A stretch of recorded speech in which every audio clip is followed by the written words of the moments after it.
Hey, what's going on, everybody? I'm back. I know it's been a while. I've been busy with school, amongst other things, busy work schedule. Haven't had time to make videos. I haven't even talked about the Celtics or the NBA or any of that type of shit, but I'll talk about that very soon. But what I want to talk about today is kind of a different subject for me. I wanted to talk about The Walking Dead.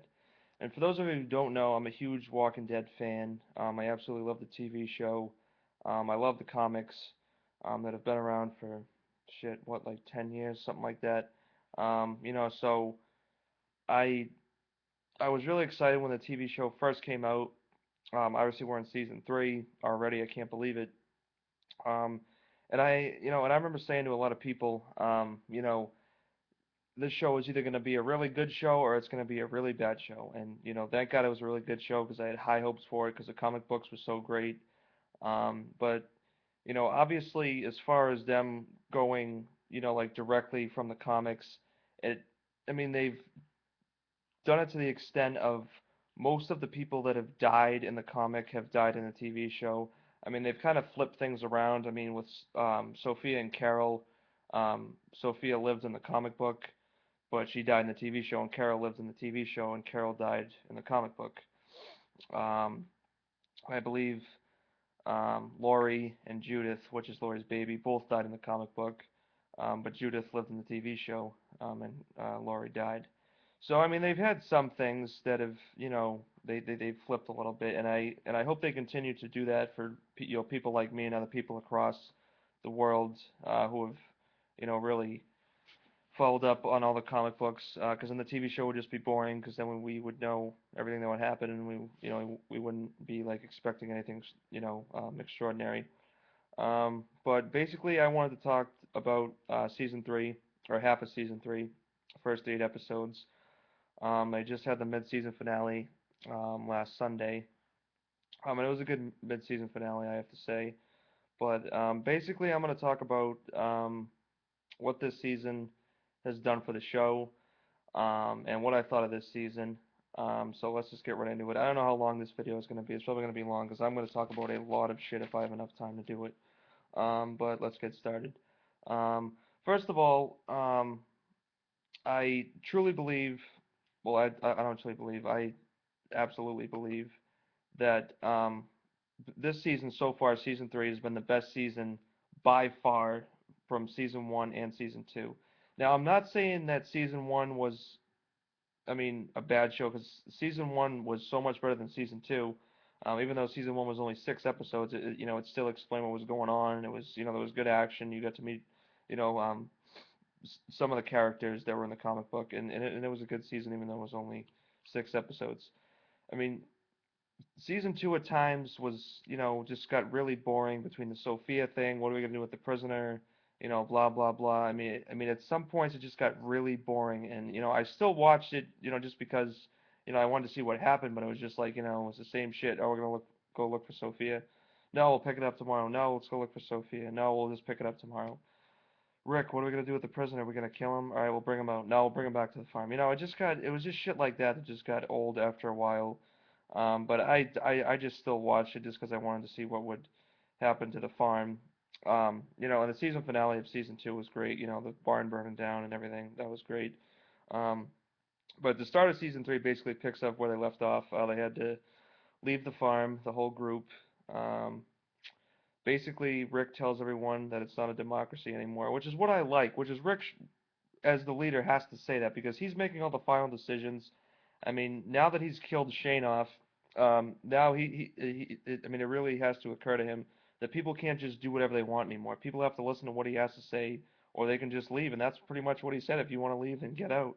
And nobody left. Everyone stayed because everyone, trusts Rick and what he's done so far. And then they finally get to the prison. Now, the prison, for those of you who don't know, was in the comic book. It was overrun by walkers, and then they pretty much take the entire prison by force.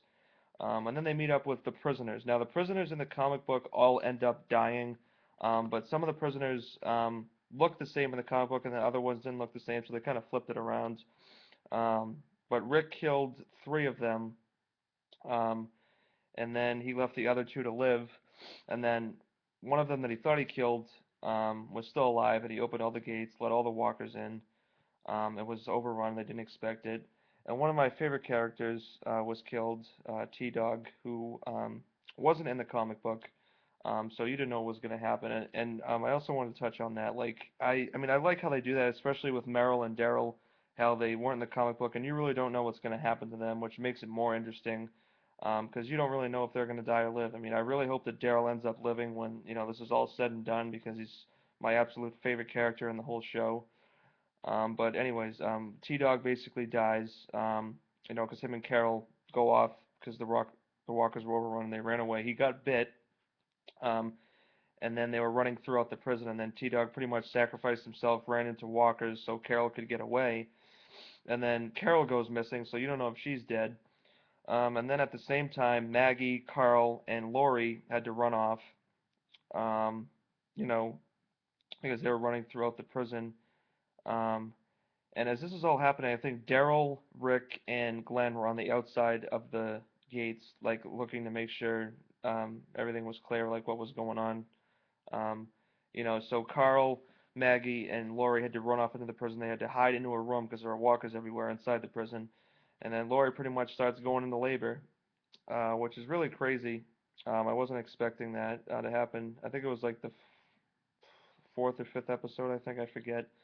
And then she's going into labor, and they don't have anything. They weren't, they didn't know what to really do. And Lori says, "Well, Carl has a knife. Just cut my stomach open and save my baby." And then at that point, you pretty much knew that Lori was gonna die because there was no possible way she could live if someone's cutting her open with a fucking knife through her stomach. So after they get the baby out, which is Judith, it came out, and then Lori just, said her last words to Carl, and she was dead. And then Carl has to shoot her in the head, which is, I mean, probably the hardest thing a kid his age would ever have to do, is seeing his mom die and then having to shoot his mom after that. Pretty fucked up. And then when they come out um, with the baby, or no, I shouldn't say that. Rick, Daryl, and I think Glenn run off into the prison to find out what's going on and shut off all the speakers. And then the guy that he thought he killed shows up, gets into a fight with Rick, and then Oscar, who was one of the prisoners that he let live, along with this other guy, I forget his name, picked up Rick's gun that he dropped because he was in a fight with the other prisoner. And then Oscar shot that guy in the head, so that pretty much earned their keep in the group because he saved Rick's life. But going back to, after Lori died, not Rick, Carl and Maggie come out of the prison and they're holding the baby, and then Rick just starts crying, breaking down. He knows Lori's dead, and I think after that point, Rick really lost his humanity. I think I would too after my wife dying. Hearing voices on the phone and all that other shit. He goes off on a killing spree. Um, at the prison, doesn't talk to anyone for a while, and then comes back. And then Glenn and Maggie go off into the town, and they meet up with Meryl. And then Meryl says, I'm gonna take you to Woodbury."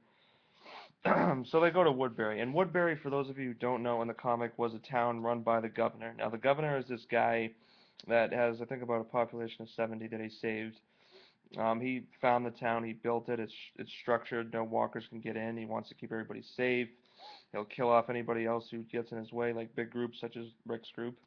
Um, so, and as this is all happening, Michonne and Andrea find Woodbury.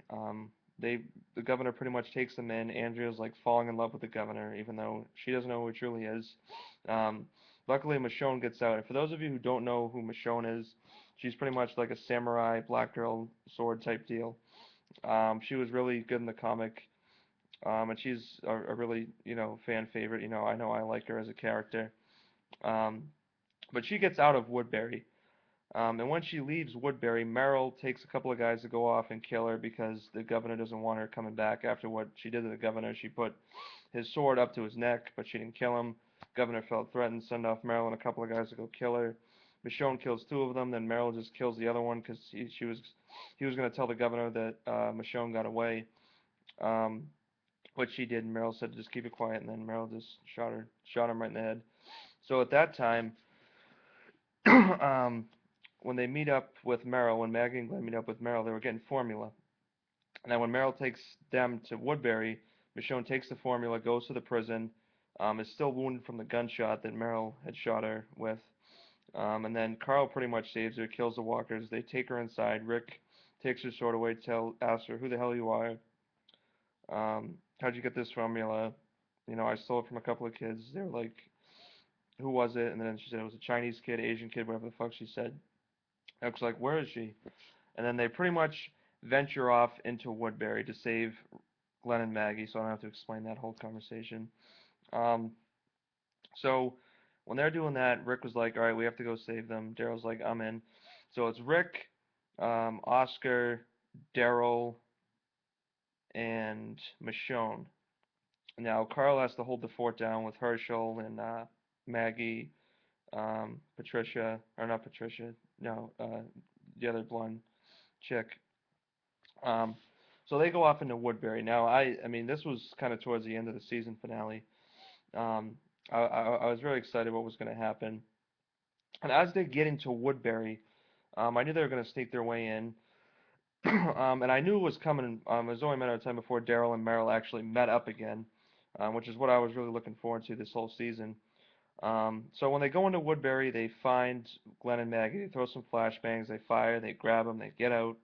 Um, and then Michonne kind of veers off because she wants to go take care of the governor because she's doesn't like the governor after he sent his people to kill Michonne pretty much. Now Michonne just waits up in his office and waits for him, and then she notices a noise. She opens a gate, and it's Penny. Penny is the governor's zombie daughter who he kept because he still thinks she's a human or whatever. And then he walks in as he's holding Penny, and then Michonne pretty much stabs her knife, or not her knife, her sword, her samurai sword, right through her head. The governor loses it. They pretty much fight, battle it out. They're punching each other. I thought, it was an excellent fight. And then Michonne takes a piece of glass from one of the head tanks that he had all his heads in and stabs it through his eye. And then Andrea comes in saying, "What the hell are you doing?" And then Michonne just walks away. Andrea sees all the heads, and then is still blinded by it all. She still is still with the governor, still loves him, blah blah blah. So as this is all going down, um, you know, Rick's like, we gotta get the fuck out of here because they had to get out of there. I mean, they were shooting everybody. I mean, they took down a lot of the governor's guys, which was good. And then Daryl, playing the hero role, says, "Go, I'll cover you. Get everybody out of here." And then as that's happening, Oscar is shot in the chest and dies, which isn't a shock because I heard that he was supposed to die anyway. Because everyone who was in the prison pretty much died anyway, so I kind of saw it coming. But at the same time, it was like, all right, whatever. Um, and then they pretty much make it over the wall. Daryl doesn't make it over the wall. He's captured by the governor's men. And then at the end of the episode, um, the governor obviously knows that Meryl lied to him about Michonne being killed because he said that he said that they ran into walkers and that's why, everyone that he took died. And he just said that Michonne got killed by the walkers that they ran into, which the governor knows that that's not true because Michonne just killed my daughter, and pretty much takes Daryl out. He had like I don't know, like a bag over his head. Took his bag off his head, or I don't know what it was. He took it off his head. They take the knife that they made for Merrill off his hand, and they said that the governor's like, well, this is the person that betrayed us. What do you think we should do with him? And then Daryl and Merrill just standing next to each other. They make eye contact. I was like, that's how they're gonna meet. And of course, that is how the mid-season finale ended, just like that. You don't know if they're gonna die or they're gonna live. I assume that they're gonna live, because in this, in the previews for next year, I saw like a shot of Daryl, so hopefully he'll live. Um, Shit, this video's been 14 minutes. Um, but basically, that's kind of the recap. I mean, I kind of just threw that all together. I mean, I probably missed some, details of stuff, but that's pretty much what happened in season three this far. Um, but there is still so much more that they have not even touched on yet. Um, and I mean, honestly, I believe The Walking Dead could go at least 6, 7, maybe even 8 seasons. Because there's still a lot of stuff they haven't talked about yet from the comic books. Um, Probably gonna make a part two to this because I have so much other shit I have to talk about. But let me know what you guys think. I mean, like, what do you think is gonna happen um, when the next half of The Walking Dead comes out, which will be 8 episodes, which, by the way, is coming back on February 10th, which is about 2 months away. But let me know what you guys think is going to happen in the second half of the season. I mean, do you think Daryl and Meryl are going to join the group, or do you think they're going to go off on their own? You know, what do you think is going to happen? Just let me know what you guys think, because I mean, it's been great so far, and I hope it continues to be great. But that's pretty much all I'm going to talk about. I'm probably going to make a part two. But leave comments, subscribe. Thanks for watching, and let me know what you guys think. All right, that's it. I'm out. Peace.